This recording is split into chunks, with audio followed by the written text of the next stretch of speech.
جمعیت علماء ہند ارکان گرامی مجلس منتظمہ جمعیت علماء ہند جملہ حاضرین، مجلس منتظمہ کا یہ اہم اجلاس ایسے نازک وقت میں ہو رہا ہے جبکہ ملت اسلامیہ ہند بلکہ پورا ملک انتہائی نازک حالات سے گزر رہا ہے۔ اس ملک میں آزادی کے بعد ملت کے اوپر بہت نازک حالات آئے، ہزاروں فسادات ہوئے، جان مال کی تباہی ہوئی، دکانیں لوٹی گئیں، مکانات جلائے گئے، عصمتیں لوٹی گئیں، کاروبار تباہ کیے گئے۔ لیکن اب براہ راست مسئلہ ہمارے دین اور ایمان کا آ گیا ہے۔ اس ملت کو ایمان اور اسلام سے محروم کر کے ارتداد کے راستے پر لے جانے کی منظم کوششیں ہو رہی ہیں اور ہر سطح پر ہو رہی ہیں۔ ہم نام لیتے ہیں فرقہ پرست تنظیموں کا، افسوس کی بات یہ ہے کہ اب حکومتیں چاہے وہ صوبائی ہوں چاہے مرکزی، وہ بھی تعلیم کے نام پر اور کلچر اور ثقافت کے نام پر امت مسلمہ کے نوجوانوں اور بچوں کو ان کے مذہب سے منحرف کر کے، اسلام سے منحرف کر کے ارتداد کے راستے پر لے جانے کے لیے نہ صرف یہ کہ کوششیں کر رہے ہیں بلکہ جبر اور شدت کا راستہ اختیار کر رہے ہیں۔ مدارس میں، اسکولوں میں اس طرح کے قوانین نافذ کیے جا رہے ہیں کہ بچے اپنے ایمان سے محروم ہو جائیں۔ میرے بھائیوں، میرے دوستوں، میرے بزرگوں، جمعیت علماء ہند اللہ تعالیٰ کا اس ملت کے اوپر بہت بڑا احسان ہے، بہت قیمتی عطیہ ہے۔ ہم اپنے صرف بزرگوں کا اور اکابر کا حوالہ دینے پر اکتفا نہ کریں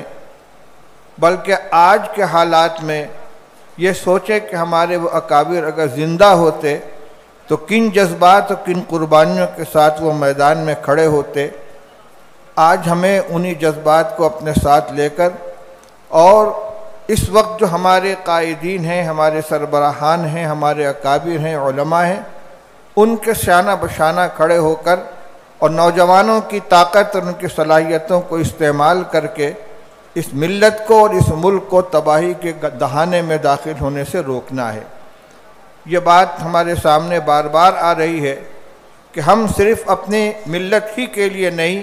بلکہ پورے ملک کے لیے، پورے ملک کے مستقبل کے لیے فکر مند ہیں، اور جس راستے پر ہمیں چلایا جا رہا ہے، یہ چلانے کی کوشش کی جا رہی ہے یا ملک کو لے جانے کی کوشش کی جا رہی ہے، یہ ملک کے لیے انتہائی تباہ کن ہے۔ اس وقت ضرورت ہے کہ بالکل نچلی سطح سے لے کر چوٹی تک جمعیت علماء کی تمام اکائیوں کو مضبوط اور متحرک کیا جائے۔ اللہ تعالیٰ نے ہمارے نوجوانوں کو، ہمارے علماء کو، ہمارے عوام کو، ہمارے بچوں کو جو صلاحیتیں عطا فرمائی ہیں، ان صلاحیتوں کو جمعیت کی پالیسیوں اور اس کے کاز کو بروئے کار لانے کے لیے اور ان کو مضبوط کرنے کے لیے استعمال کرنے کی ضرورت ہے۔ حضرت صدر محترم ہمارے درمیان، میں بلا کسی چاپلوسی کے یہ کہنا چاہتا ہوں کہ ہم نے اپنے اکابر حضرت مولانا سید حسین احمد صاحب مدنی